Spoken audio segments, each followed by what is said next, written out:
KPHP police station పరిధిలో 53,35,700 రూపాయలను పోలీసులు సీజ్ చేశారు.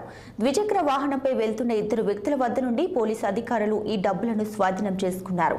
ఇక నగదుకు సంబంధించిన ఎటువంటి పత్రాలు చూపించకపోవడంతో పోలీసులు నగదుని సీజ్ చేశారు.